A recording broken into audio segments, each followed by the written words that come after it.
What's going on, everybody? This is Toy Addict 26 here, back again for episode 3, or meeting 3, I would say, of Toy Addicts Anonymous. And today I'm very excited to have a guest on that a lot of people probably don't know.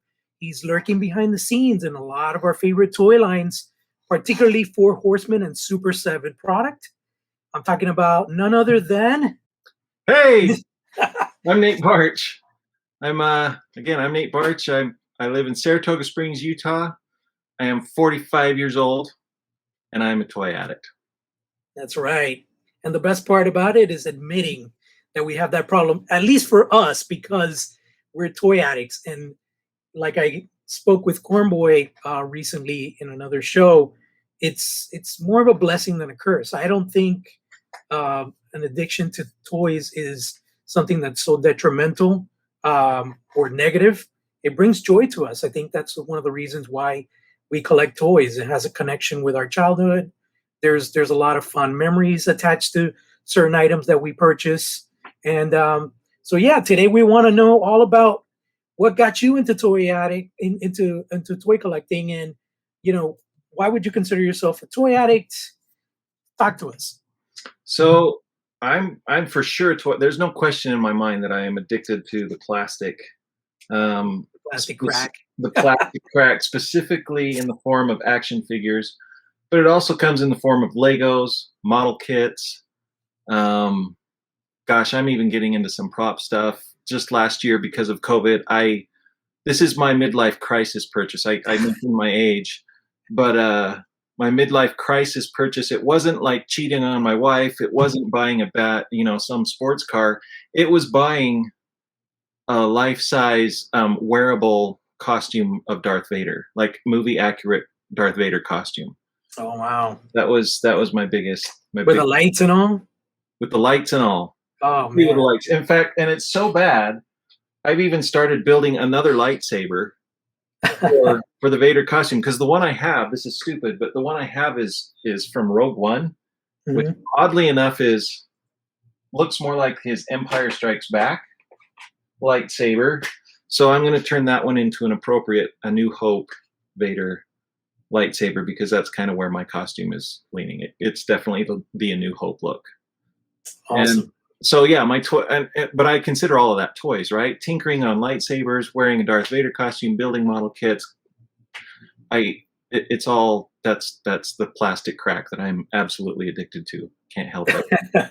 So what toy line or what particular item was it that kind of brought you into this whole world of just collecting toys? Was it something that you came on, like you continued on from your childhood, like there was no gap, or was there that gap and then there was that reconnection with the hobby or with the toys that kind of just awoke that sleeping monster?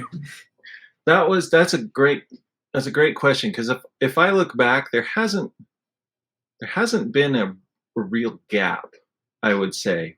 What happened was my parents stopped buying me toys in my teens, junior high era. They're just like, no, they were very much, look, child of the 80s. We're starting to get at the end of the 80s at that point. We're getting into the 90s.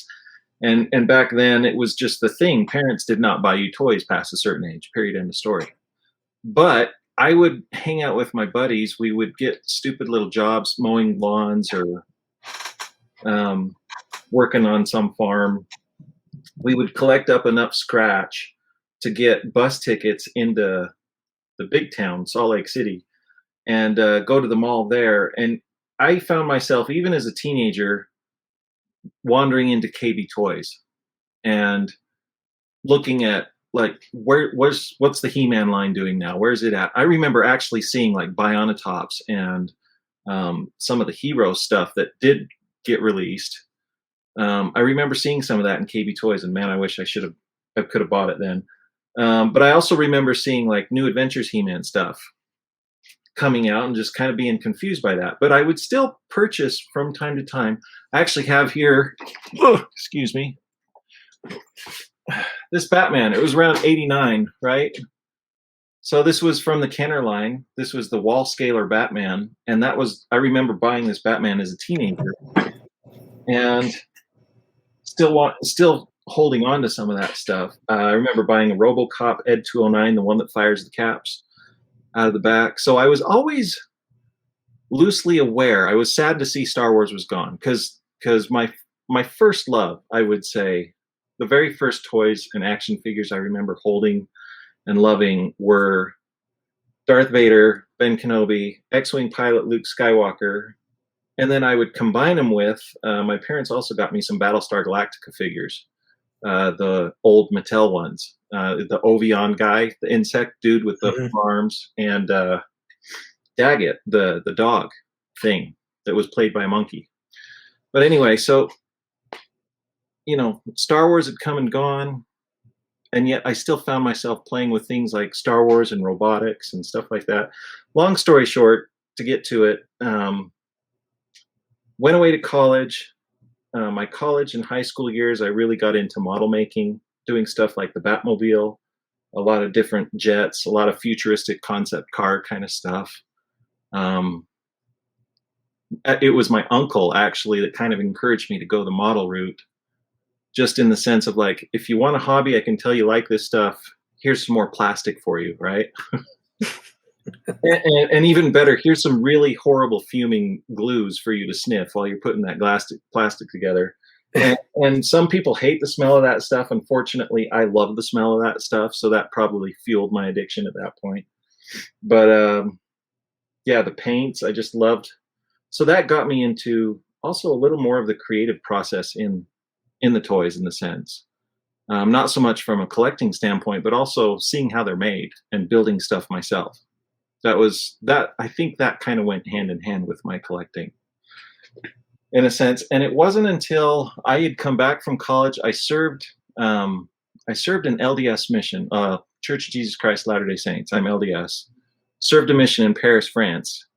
And even while I was on my mission, doing churchy missionary things, I would still find myself in stores in France, going to the toy aisles.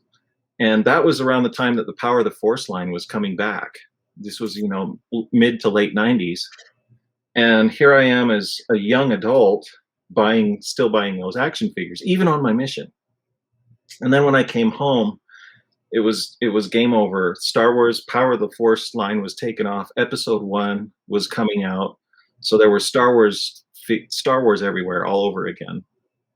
And it's just been nonstop ever since. Wow. So you've actually never really had a gap. I had a significant gap. I want to say somewhat like yours, but a little more impactful. I think it was like 12. My dad I got home from school one day and all my toys were gone. He had just put them in a box and give them away to some family. That exact same thing happened. For example, most of I would say my Star Wars, I have very few remnants of my actual Star Wars figures that I grew up with.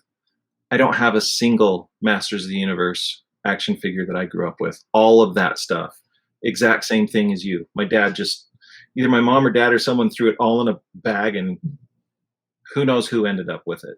Wow. Yeah. Yeah. So that, I guess, is one of those things where I feel like, my wife is a mental health counselor and she's always trying to kind of connect the dots, and she's like, I think collecting fills that void for you because you were pulled away from your toys without your consent, kind of thing. It was like a forceful thing.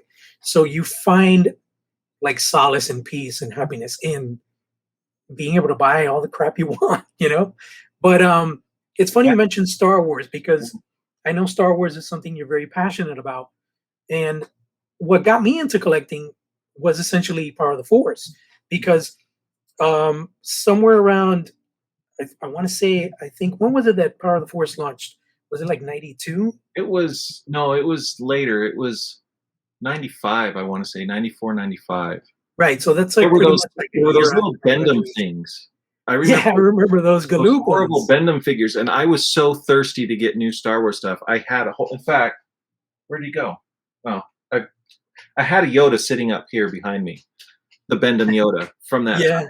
And I want to say it was like 94 when those were released, and then it was like the next year, boom, Power of the Force. But it's pretty crazy because with Power of the Force, back then, whatever company I was working for, it was like a production company, and I remember I had a business card, and it wasn't that difficult back then. You didn't have to show like press credentials and stuff. I just contacted Hasbro. I showed them my business card, and I flew out to New York, man. And I was actually there for the official launch at Toy Fair of the Power of the Force line. So here I am being reintroduced into the toy world and walking amongst all these retailers and vendors and business people, and I'm just like flabbergasted, just looking at the Power of the Force, roided up Luke, and it was just crazy. I just felt like a little kid again, and that just kind of that pretty much reawoke that child in me, and from there, it's pretty much a done deal. Like I haven't stopped collecting, and I haven't gotten to the levels that you have in the sense of props and costumes and stuff like that, but it's sickness, man. It's like it's scary. I was telling my friend the other day, it seems like after COVID, we're getting like 2 to 3 times as much product coming out than we did in previous years. And it's kind of strange for me in the sense to understand because, yeah, I know there's a lot of stimulus money being thrown out and stuff like that, but there's a lot of issues at the docks in China, and there's still a lot of COVID issues. So you would think that with all these delays, Hasbro and these big conglomerates would be having a lot of issues getting product over here. But it seems like every month, man, there's just another wave hitting shores. And I'm just thinking, like, how far, along are these guys working? These guys are probably working on 2023 product right now and just revealing the 2021 product, I'm But sure cases, yeah. it's hard to catch up, man. It really is. And I was wondering, like, in terms of range, because I know Star Wars is your thing, Mhm. Masters of the Universe, of course, Yep. Mythic Legions. Um, what kind of branches of collecting are you into? I mean, do you do the Marvel Legends game? Do you do any DC? Um, Yeah, my collection is pretty eclectic at this point. Yeah, the big two are definitely Star Wars and Masters of the Universe. But I mean, I got hardcore into the Palisades Muppet line yeah, in the early Marvel 2000s. Legends. I love those so much. I'm a huge Jim Henson. Anything Jim Henson touched, I'm a huge fan of. Pretty much. That goes into Sesame Street, Labyrinth, Dark Crystal, Muppets, all of it. I love it. So I got a healthy collection there. But yeah, I'll pick up Marvel Legends. I would say this last year I've picked up more Marvel Legends. In fact, one of the questions you have for me toward the end of the interview will deal with Marvel Legends. You're gonna have a good laugh at that. But man, I also really enjoy Voltron. I really enjoy Transformers. Um, my favorite Voltron is I love the lions. I love the 5 lions, but my all-time favorite Voltron is easily the vehicle Voltron, the Dairuger 15. Um, so yeah, big bots. See what else is sitting around here. Legos are a big thing. Uh, Wow. for a long time, when Lego got the Star Wars license, I was picking up everything I could at the time. I had to be fairly selective. And then as time went on and the sets kept getting bigger, and we started to see patterns of like, okay, they made Slave One. Don't worry if you don't get that Slave One because they'll build it again in about 3 or 4 years and it'll be even bigger and better. And I've fallen completely into their trap and have bought every single one, kind of a thing anyway, regardless. Because in my mind, it's like you can't have too many Legos. You just can't. Um, Wow. not only that, but Legos, in a sense, are in the action figure world. It feels like your best return investment is always with Legos. You can get an old Lego set, and if it goes out of print and it's gone for a while, and if it's a big Lego set, that thing's going to retain its value, if not more so. And not, but here's my problem: is I never sell any of them. So it's just like I just have these buckets upon buckets of Legos surrounding me, and it's great. Yeah, that's one of the crazy things, and another thing that I was talking to uh, with Cornboy is that he doesn't sell his stuff either, Yeah, and he's about to move into a new home, and he has like 45 totes full of action figures, not to mention yeah, all the stuff on his shelves Yeah. in different rooms and stuff. And it's one of those things where, like, I was telling him, my wife, she doesn't understand it. She doesn't support the hobby, and I get it. Not everybody's going to understand the hobby or the collection. For her, it's like, why do you have to have something right now? Why can't you just buy it later on? I'm like, well, because if I don't get it right now and I want it, it's going to be 3 or 4 times the price a year from now, or maybe not even attainable. Especially nowadays, things are just ballooning into like insane aftermarket prices. So yeah, I look at that, and it's good that you mentioned the return part, because I am not ashamed to say that I have always been involved in the upgrade game, Mhm. where I'll buy something, and when a newer, better version of it's coming out, not when it hits, but when it's announced, I kind of unload the other one, because I get it. If you were like a collector, where you're like a very niche collector, let's say you're just a Hulk collector and you have everything under the sun of Hulk, lunch tin boxes, um, freaking shampoo bottles. Those type of niche collectors, it makes sense that you have every version of something. Yeah. But when you collect everything, and I mean everything, like you can see behind me, I got Mafex, I got Mezco 112, Mhm. Marvel Legends. It's got to be like, you got to find these filtering points where you could say, okay, for example, for me, I don't buy a lot of the modern comic Marvel Legends stuff. I buy all the classic stuff, things that I remember from my childhood. Yep. I don't buy like anything from 2010 forward. I don't buy them because I don't relate with those characters. I buy things from the 90s. I buy things from the 80s and previous to that. Mhm. And that's kind of how I find that compromise in not buying everything. You know what I mean? But Yep. it's a struggle. Like right now, I got sitting here on my desk, I have the Marvels, the Diamond Select Boba Fett from Disney Store, and I Yep. have the deluxe Boba Fett from Hasbro that Yeah. just came out. It's And beautiful. Yes. each one of them has something to lend. So Mhm. I don't mind having those two. But then, obviously the Black Series Boba Fett prior, I don't need him in my collection anymore because I have an upgrade. I have the deluxe one. You know, so how do you treat it in the sense of like being selective or like upgrading? And has collecting ever been gotten to a point where you've said this is becoming a problem, in the sense like it's either caused problems in your family, with your loved ones, or you've had monetary issues? Have you ever encountered anything negative brought about from your toy addiction? Mildly, and yes, in the sense that, so for me, I do a little bit of the upgrade game as well. One thing, so here's a story that's been an inspiration to me. I met Matt Dowdy, and if you don't know who Matt Dowdy is the head of Onel Design and the head of all of the Glios toys. The fight and their Glios guys pop apart. It's like mixing action figures and Legos. Um, and one thing that floored me about Matt Dowdy, I met him at San Diego Comic Con in 2011. And when he and I met, it just like clicked right away. It was like he was my long lost best friend, kind of a thing. And that was from my perspective, and it must have been a little bit from his perspective as well. Just in the sense that since then we've had multiple conversations ever since then, and he and I are very much on a very similar same wavelength as far as how we collect, our philosophy on toys, that kind of a thing. And one thing, if you know Matt Dowdy, if you put in an order for a Glios figure, you're not just going to get the one that you ordered. He's always throwing in extra stuff. And I know that he doesn't just do that with me. I know that he does that pretty much across the board to as many people as he can. The guy is a living Santa Claus today, in all honesty. He's just so generous. He's just like handing stuff out.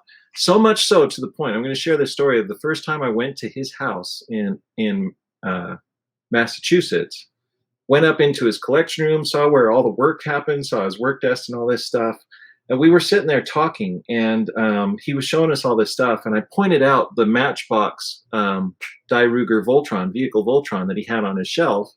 I was just like, oh man, I loved that thing. When I was a kid, And this was when I was like a 10 and 11-year-old kid. I would go to the store and I would just see those Matchbox boxes. He came in 3 sets: the air team, the land team, and the sea team. Yeah. And at that point in my life, my parents were maybe giving me like $1 a week allowance kind of a thing. So I was literally saving as much as I could. I eventually did purchase the land team. And then my cousin also had the air team and the sea team. So when my cousin and I would play together, we could combine the whole thing, which was really cool. But I would just, and so I'm telling him this story, and he just looks at his vehicle Voltron, the old Matchbox one. He looks at me and he grabs it and he just hands it to me. I'm like, what are you doing? It's like, what's going on here? You're just giving this to me. Like, holy cow. And then I ended up taking it home, and I still have it here to this day, just because there's an attachment there. But so in that same light, that it's a little bit of that pay it forward thing. And I try to do that as much as I can. That includes my toys. So we were laughing about the Power of the Force figures. Roided out Luke, right? Luke Skywalker that looked more like He-Man than actually Luke Skywalker, because he was so jacked up and muscular and all that stuff. I don't have any of my Power of the Force figures anymore, because I've literally, my mom, and this isn't to make me look cool by any means, but this is just one example of one of the things I was able to do at one point to kind of pass it forward. My mom was telling me about a kid in her neighborhood that had some hard times, and he was apparently a huge Star Wars fan. So I was just like, you know what? Boom. I've upgraded all these figures. At this point in time, I had recollected Luke Skywalkers and Darth Vaders out the wazoo already. So really, I wasn't even pulling those Power of the Force figures out and doing anything with them anymore. And it's like, these are just sitting here. So boom, pass it along, give it away. It's like, I'm not interested in the monetary value. At that point in time, I'm sure there was zero monetary value in Power of the Force stuff. And I've done that from time to time. I'll just get a bag of stuff and I'll just, give it to a charity nearby, or just if I hear of a kid that is struggling or something like that, go give them free toys. Because that's awesome. Toys are, they're meant to be shared. It's meant to be, that kind of a thing. So, and maybe to answer another question, I don't know that you posed this necessarily, but as a collector, I'm not a completist. I've not ever been a completist in any of the lines that I've collected.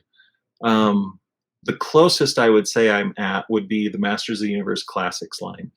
I probably have the vast majority of that stuff. But even that line, there were a handful of figures. I'm just like, I don't need that. I don't need to drop $30 or $40 on that one. And that was when they were coming out. Because now we know they go for so much more than that. And that's insane, because, I was thinking about that the other day. I, at one point, about maybe 2 years ago, I parted ways with a lot of my Masters of the Universe and a lot of other stuff in my collection, just because I was trying to, get to a certain point. I need to get some stuff taken care of, and I didn't have money put away, and it was a means to a solution, but I got rid of all my Master of the Universe with the exception of like maybe 5 or 6 figures, right? Mm-hmm. And it's crazy because I felt like I was almost, a lot of them I let them go for less than what they originally cost through Matty Collector. And now, if I would have waited, like a year, I would have just made a killing. But, it was at that given time that I needed the money. So it's just one of those crazy things with toys and the market values and stuff. I think a big part of that has been Masters of the Universe Origins being at retail. It's crazy to think how many more people have been introduced or reintroduced, for that matter, to the Masters of the Universe IP, because there's so many people that I can't believe didn't know about Motu Classics. So many. And so now they're like, oh, wait a minute. So you're telling me that there was a line that's 10 times better than Origins and super articulated, and where do I sign? Like, take my money. And it's just crazy. Yeah, that's just it. I do collect some Origins. There are some that I do have, but I'm being very cherry picky about that line, just because I have classics. And in my mind, the classics are the upgrade. They're the supreme versions of those characters. Actually, my favorite versions of the Masters of the Universe figures right now are honestly those Mythic Legion homage figures. I'm just like, yeah, that's kind of where my Masters of the Universe heart is going. I mean, it's awesome because I get to work with good folks like Roy and Axel on the Origin stuff, and I do enjoy the line, and I'm so happy, like so happy that so many other people are getting exposed and re-exposed to Masters of the Universe through that line. So I wish it nothing but the best of success. But as far as me personally as a collector, I'm like, no, I'm good. I've got what I've got for now. Yeah, and what do you think? Better, but what do you think about this Masterverse and Origins living in the same home in the toy aisle? Like, do you perceive one outliving another? Because I think, for example, Origins, one of the main reasons a lot of people, like in our age range, buy those figures that already have Motu Classics is because of that vintage card back. Yep. That super, iconic 80s looking vintage card back. The figures, to me, they're not necessarily, up to par to the kind of stuff that I expect nowadays in the toy industry. Masterverse, on the other hand, although we've only been shown animated versions from the Netflix show, I feel that the reason they coined that line Masterverse is because there's going to be a bigger breadth of product in the sense of like possibly reintroducing not Motu Classics, of course, but they're going to go into different lore, not just the Netflix property. They're probably going to go into, He-Man and the Masters of the Universe, possibly even some Filmation stuff. I love the articulation aesthetic. The packaging is okay, but the articulation is what's really got me with a buy-in because I can see potential collectability when they kind of veer away from that animated look. Yeah. There's going to be some really awesome stuff. Who knows when they'll introduce that kind of stuff, but so far, like that Battle Cat is a very cool design where it has the cringer that is revealed when you remove the helmet. So for me, Masterverse, I'm just dying for them to hit stores and just kind of mess with them. And I think that God Skeletor is dropping in a lot of places. I got him actually. He hit like a tsunami across the nation, basically. Yeah. Because I remember seeing on Twitter some people found it in Cali. I told a buddy of mine that gets around a lot. I'm like, hey, check Target. Here's the DPCI. 3 hours later, hey, I got you one. I'm like, ooh, awesome. But like Battle Cat and He-Man and Skeletor, for sure I want to get those. I already know that there's a Man-at-Arms, there's a Tila, there's a Spikor and a Beastman circulating for a Wave 2. There's no official photos, but I'm loving that 2000X type of Beastman that he's like more hulking upper torso. And I'm really looking forward to see what they do in terms of the action figures with those, Yeah.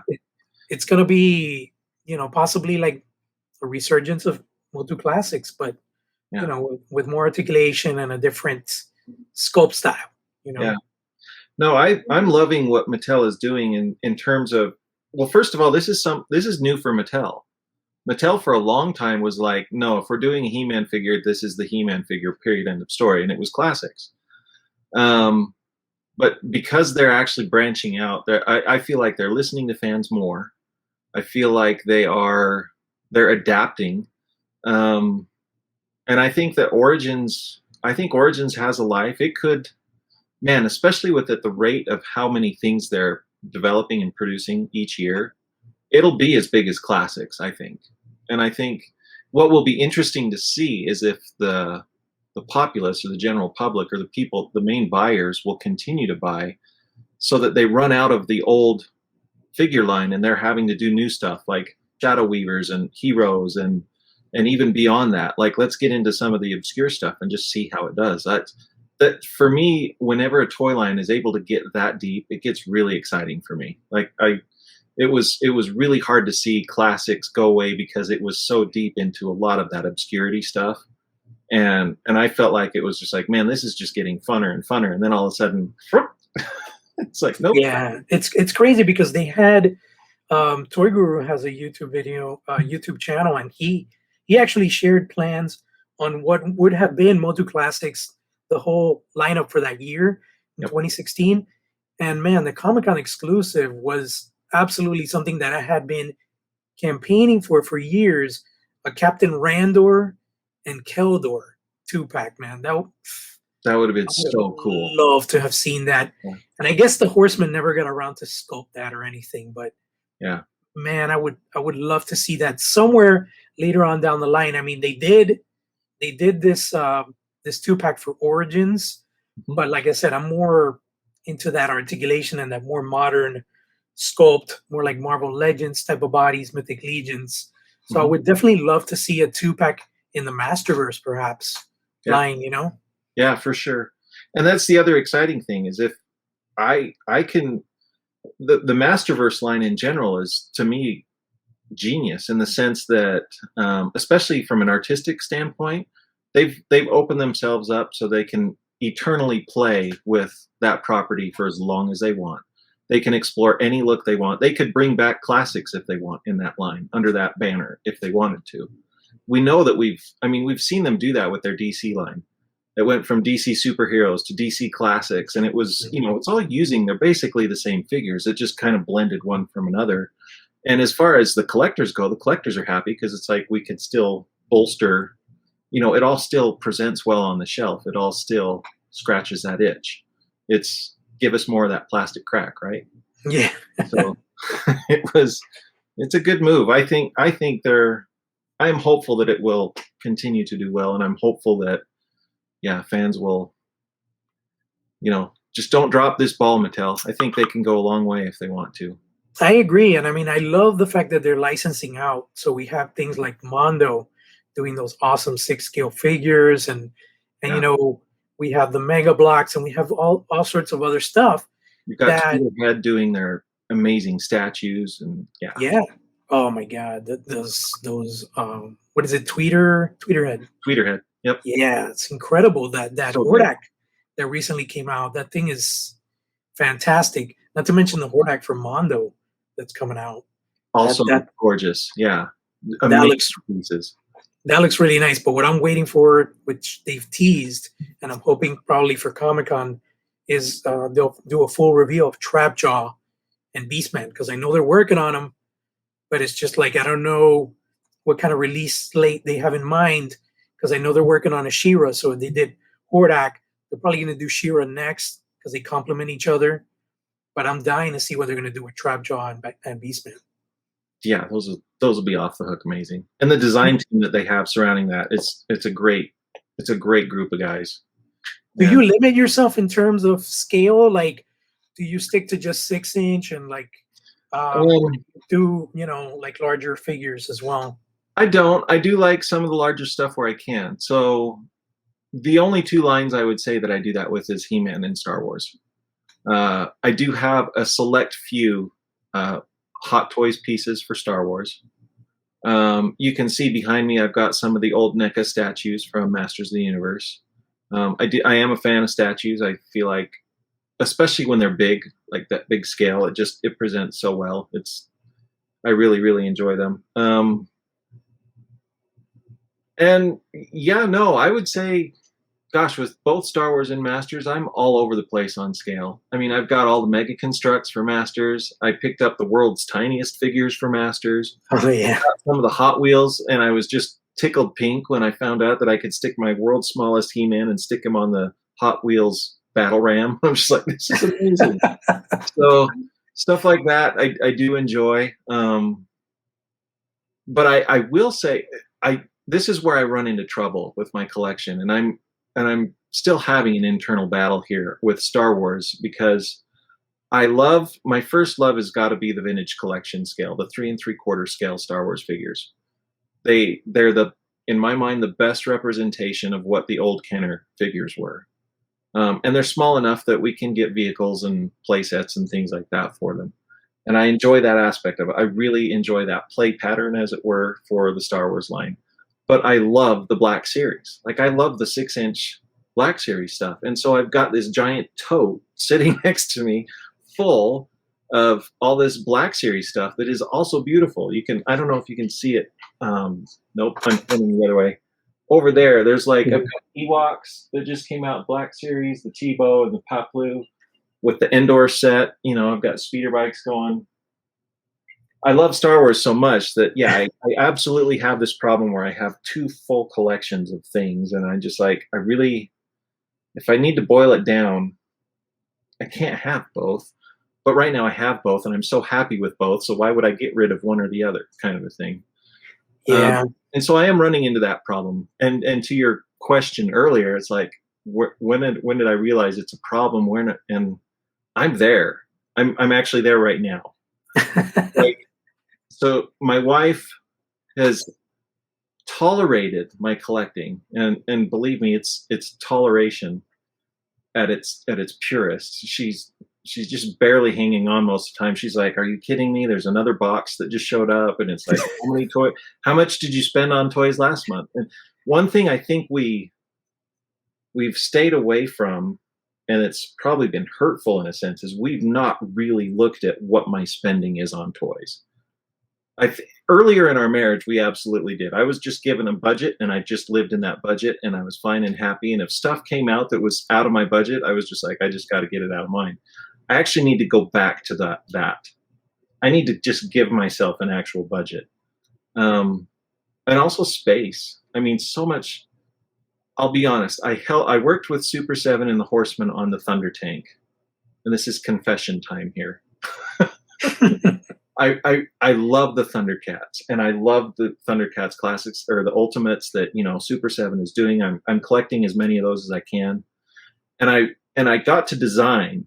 I got to work with Joe Amaro, and he and I together. I got to draft up the design sheets and the control art for the Thunder Tank, and I'm like, this is amazing. This is like exactly the Thunder Tank I've always wanted my entire life. The directions that I got were make it as big as you can, or make it big enough so that it will appropriately fit the entire core team of Thundercats.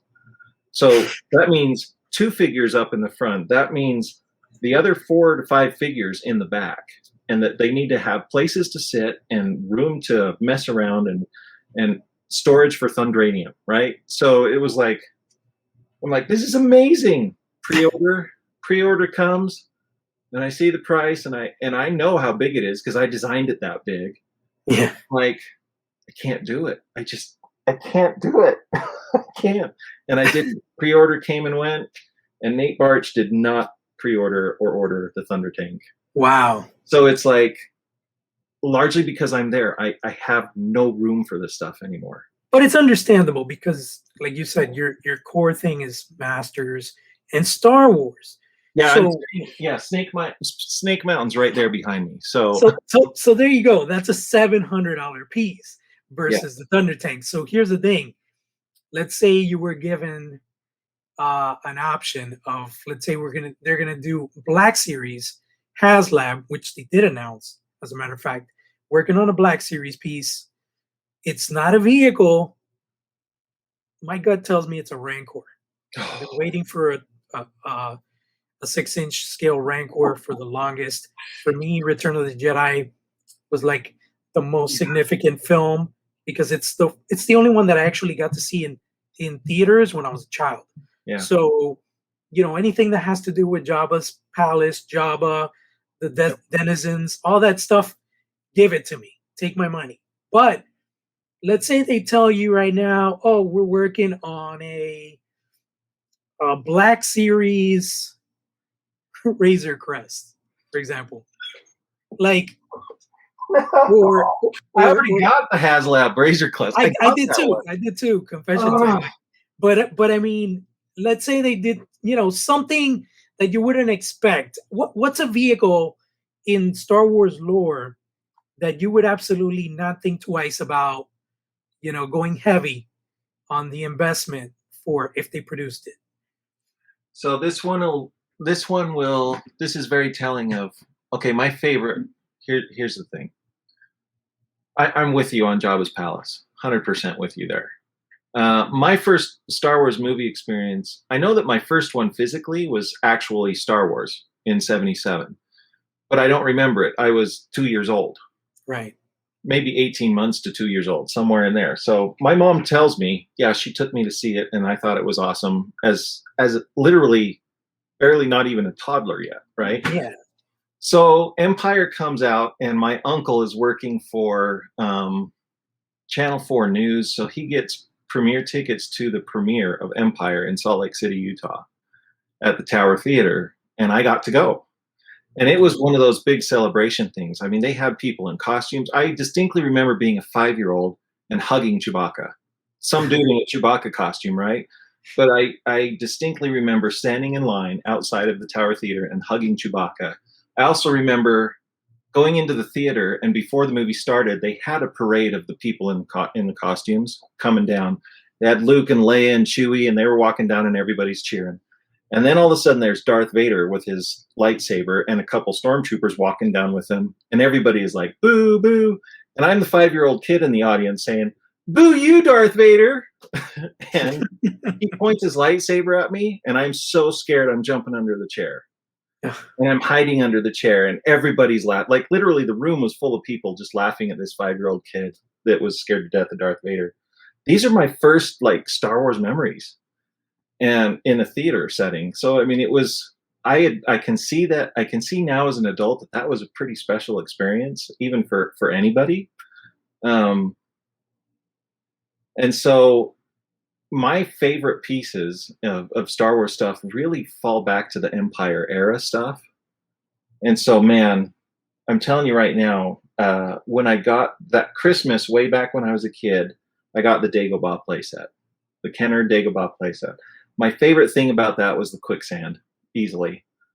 Like for me, any playset had to have some kind of trap, and a really good, effective trap. And I just felt like, man, that little quicksand spot was just so awesome. There were so many action figures that met their demise in that quicksand for whatever reason.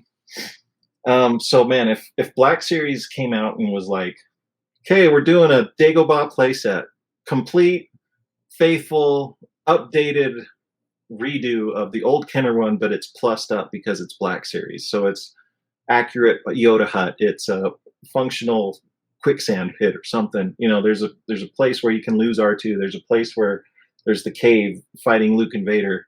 If they came out with something like that, I don't care how big it is. I don't care how much it costs. They'll have me hook, line, and sinker. 100%. Yeah, you know what? I agree with you. I remember I never got to actually own the Dagobah playset from Kenner, but I remember wanting it so bad at one point.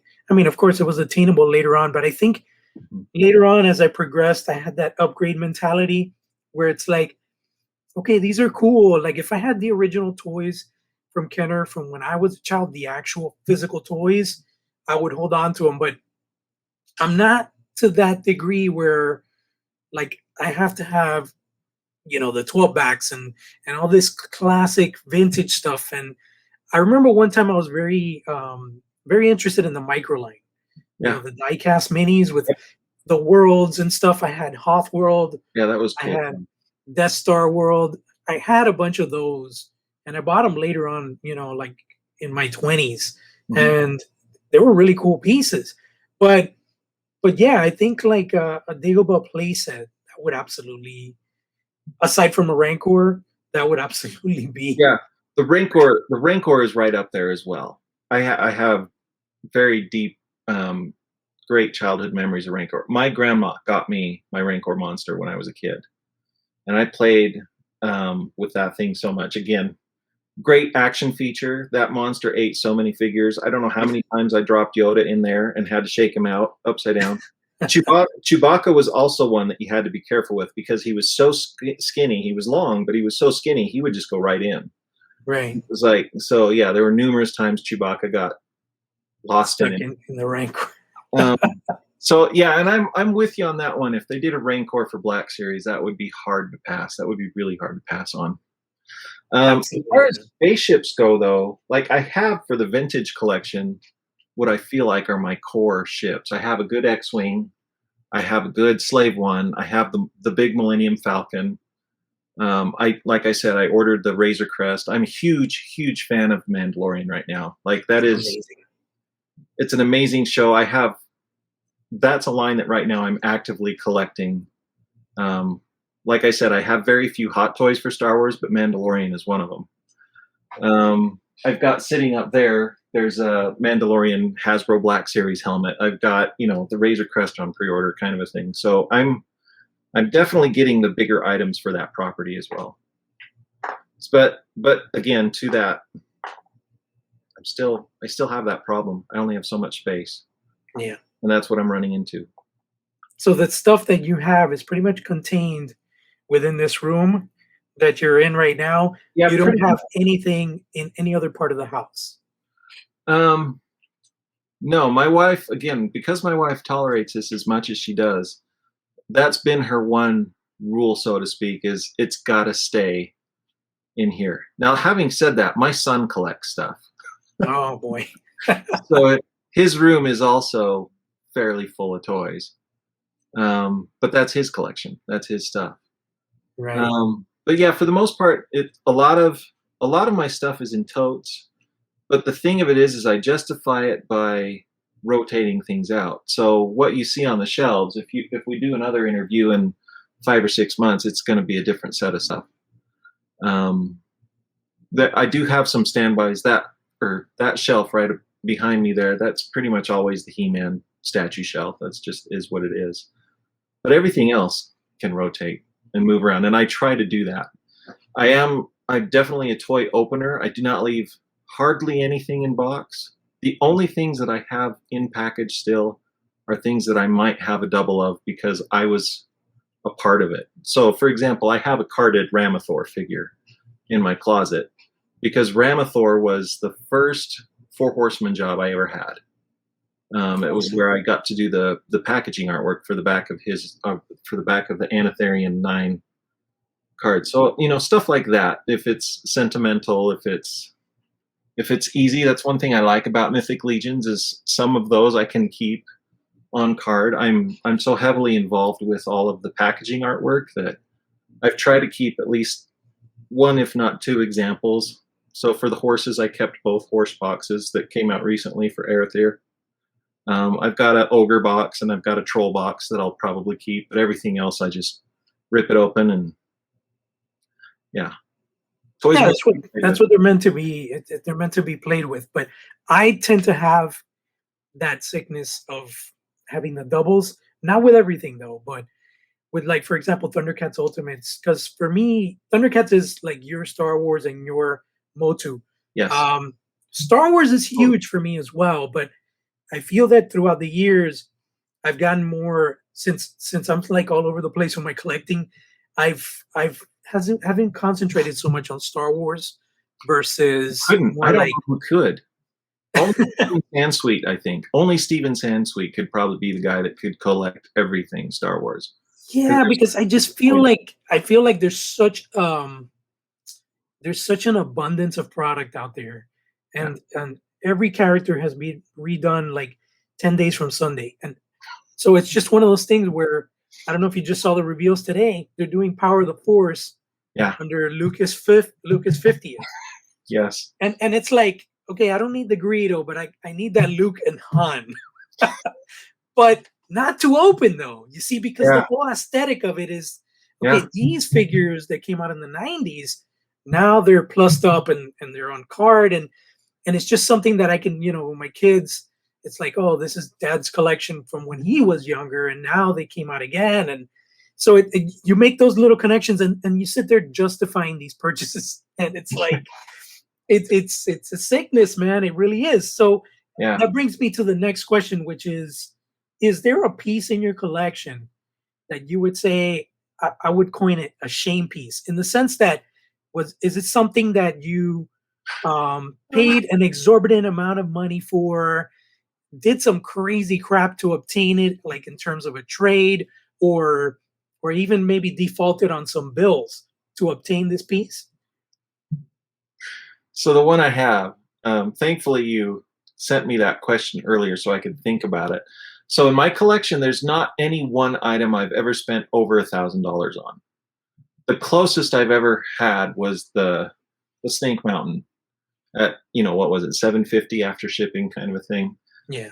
That's the closest I've ever got to 1,000. So I've always tried to be reasonable there. I've never not been able to pay my bills. Like there's never been, I've never put toys above the house payment or the power bill or anything like that. Groceries, that kind of a thing. No, my priority number one in life, period, is my relationship with my family, and it's with my wife, and I wouldn't do anything to jeopardize any of that. She does tolerate a lot, but because of that fact that I've always been somewhat responsible there, and I say somewhat responsible because it is that's a loose gesture there, but yeah. Um, but the one piece that got me thinking that was just kind of hilarious, like Snake Mountain was a little shameful in the sense that it's like, look, I had to have it. I helped design the thing. I was responsible for the design sheets back when it was with Mattel, and I was working with the Horseman on it. And Eric and I both were geeking out so much about what that mountain needs to be, and I just love how it came out. I love how it finished up. I was like, there was no way I was not getting it, and that was one that I told my wife after the fact. It's like the pre-order's already in. I just did this, kind of a thing. Because yeah, as she gets the credit card bill, and it's like, you paid $750 to Super 7. Why? Kind of a thing. It's like, well, about that. See, it's the Snake Mountain. I had to have it. I helped design it, and she knows that I worked on it and designed it. So she's like, okay. So she did fine with that. No, but the silly item that I have here is through COVID, my focus has turned a lot on, and I've really appreciated. So I've been playing catch up a little bit with Hasbro and their Marvel Legends, and it's more their classic stuff, the classic superheroes. Again, if I go back into my childhood, I didn't have any of the Migos, but my parents were very big. Like my very first comic books were Spider-Man comic books. At a very early age, I remember my mom, we'd be at the grocery store, and this is when you could get comic books on those comic book racks that would spin around. And, comics were literally only 50 cents, if that. I think most of these were 25 cents. 25-cent comics, if you can believe it. So she'd get me these Spider-Man comics, and I would cut them out like paper dolls. I would cut, like, oh, Spider-Man looks cool on this page, so I would cut him out, and like, he was like my action figure. He was like a paper doll action figure for me. I was just destroying comics. But she would get me a few Spider-Man things here and there, a few Hulk things. And Hasbro has really been hitting it bang on. Like their 80th anniversary, the retro Spider-Man that they just came out with. I love that figure. I love it. And that sparked in me, it's like, okay, I had to have the Hulk that came with the first appearance, Wolverine. And then it exploded, and I was like, okay, I need the John Byrne X-Men. I have to have them, kind of a thing. And the problem is, here's the problem. Hasbro did, I don't know how many years ago back it was. It couldn't have been that far back, but they did the Phoenix and the Cyclops 2-pack for Toys R Us. Yeah. And if you go on eBay and try to get that set, that that's a pricey set to get both of them. And I'm just like, well, because they also did Jean Grey in the green, or the Phoenix in the green as well as the red. The 2-pack had the green, or had the red, and I wanted the green. So getting the Jean Grey wasn't terrible by herself. And I was able to get one of the alternate heads from the 2-pack set, because that was a superior sculpted head, in my opinion, superior painted. Just a prettier face for Jean Grey, for Phoenix. So I was able to put that head on that body. So the Jean Grey, I was good. But the Cyclops, I could not get that John Byrne Cyclops to save my life. So, and I'm looking on eBay, and it's like, okay, I could probably get him for $60, maybe 70 or $80 for that Cyclops figure. And I'm like, I don't want to spend that. So what I did, Hasbro had released, I forget which, it was one of the modern Cyclopses that uses most of the same parts that was used on the John Byrne 2-pack. And then there was another figure. So anyway, so here I have this John Byrne Cyclops that looks like the Cyclops. Sorry, I'm backwards, so my movements are opposite of what they should be. It looks like the Cyclops from that 2-pack, but really this is a custom that I did, that I put together repainting him completely and making him look like that John Byrne Cyclops. And honest to Pete, I would have been better off just buying the dang one off eBay for $80 because I probably poured 120 bucks into this dumb little thing that I had to put together and paint, boil, and pop apart and reassemble and all this stuff. But it's your creation and it's one of a kind. It is that. Yeah, it is that. But at the same time, I'm like, I'm going to throw him in a bin and he's going to get paint scuffed. And then every time I pull him out, I'm going to have to touch him up with the paints and then put them on the shelf and that kind of thing. So that's my silly, like, okay, that was eye-opening to me of realizing it's like, I'm an idiot. I'm a complete idiot. I'm trying to like, it was a complete bonehead move of me thinking I could get a Cyclops for cheaper and I ended up paying way more. Paying enough, I probably could have just got the package, the two-pack. Yeah, completely. Completely, yeah. So that was my bonehead move. But at the end of the day, I have my complete John Byrne X-Men collection, so that makes me happy. And, to add to it, I had to get the Beast. Mm-hmm. So the Beast in blue, this is actually the gray Beast that was on the card because I could get him for cheap. But so what I did was I dyed him blue with some RIT dye and then went in with an airbrush and really painted it up nice. And he's got the Jim Lee looking head on him right now, but I can swap out and use the more classic Beast looking. Sweet. And it's just a matter of time before Hasbro releases a box set or something. They probably will. It's going to come with that version of Beast with the lab coat. Cyclops. Yeah. I can guarantee it.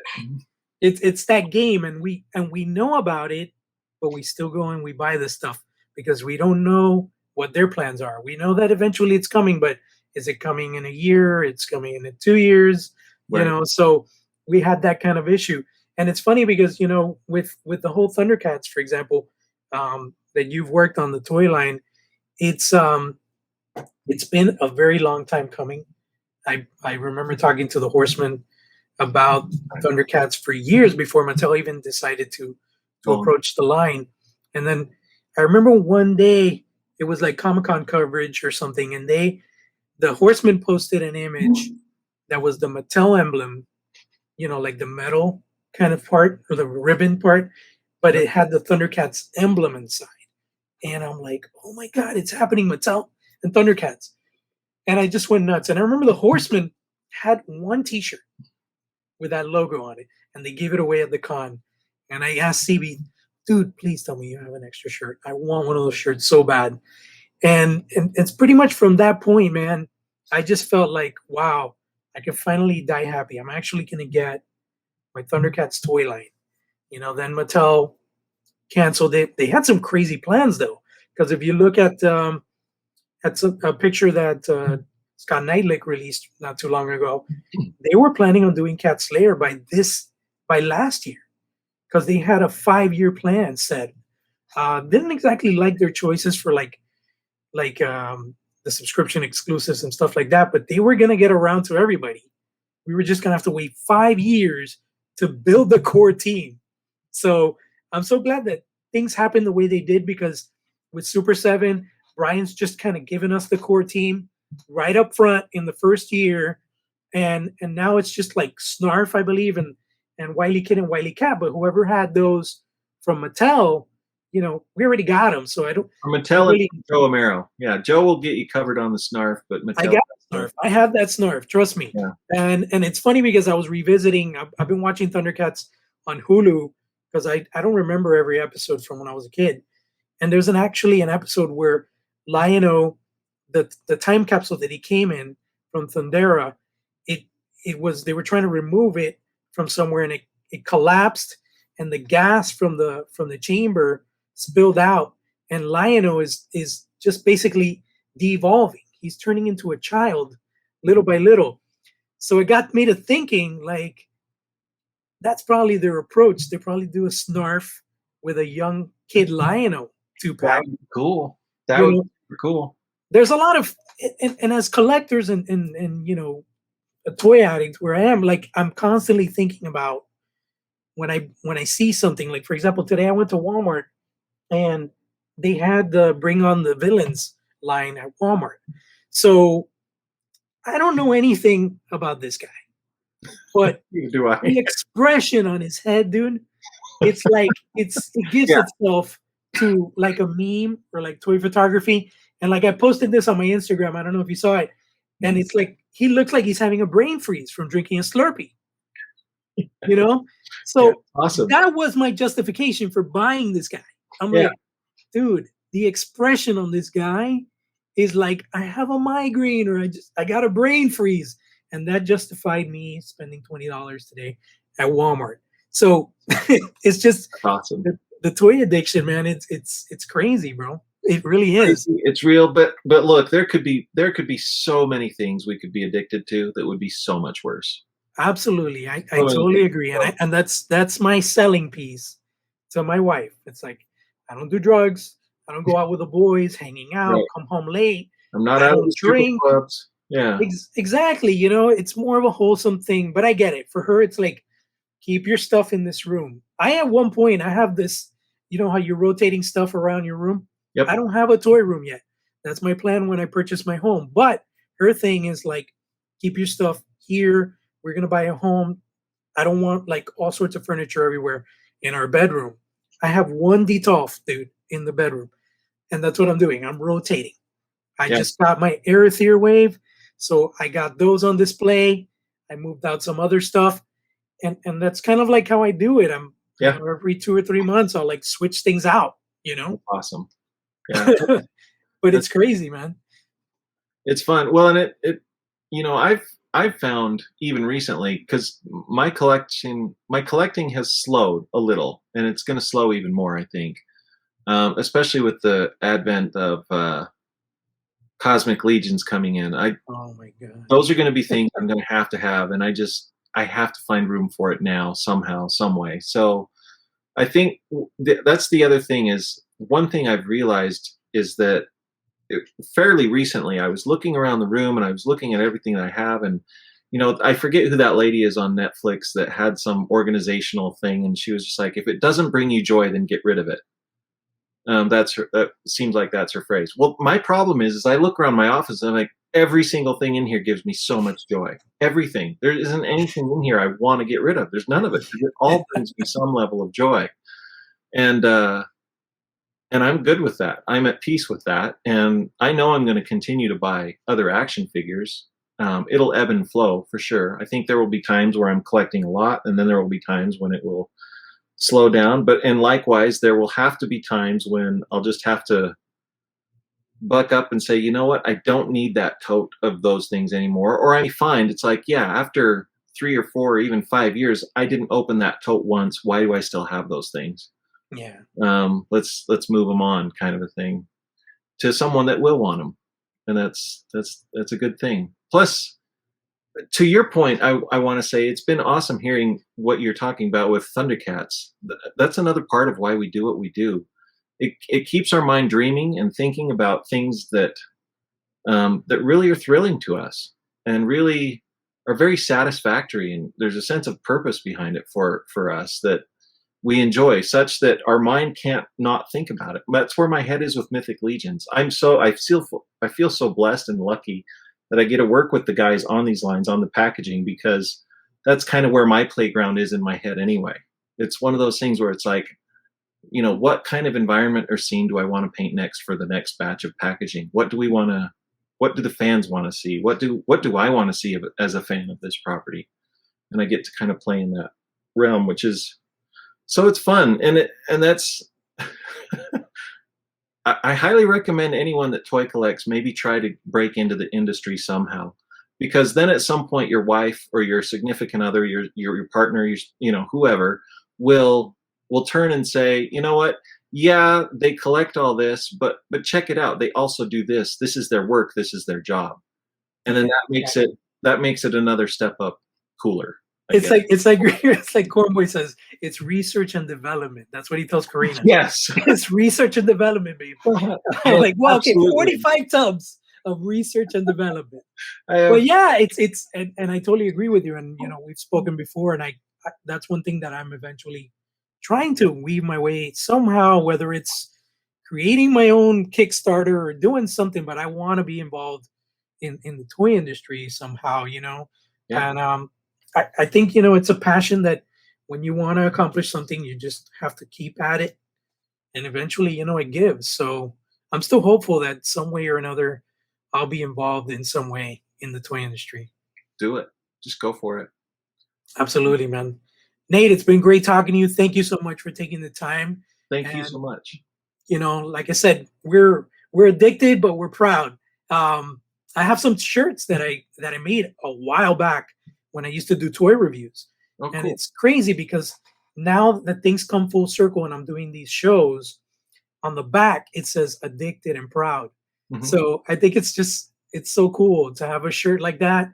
If you come on the show, I'm gonna try and see if I get some more of those shirts printed and probably send those out to the guests that Oh, have been on the awesome. show. That would be Yeah, fantastic. That yeah, would be man. cool. So it's been great talking to you, man. Take care Thank and you. just keep collecting, man. It Yep, I makes us will. happy, There you will know? always be something, little by little. There will always be something. Absolutely, man. Yep. Take it easy, man. We'll see you. Thank you.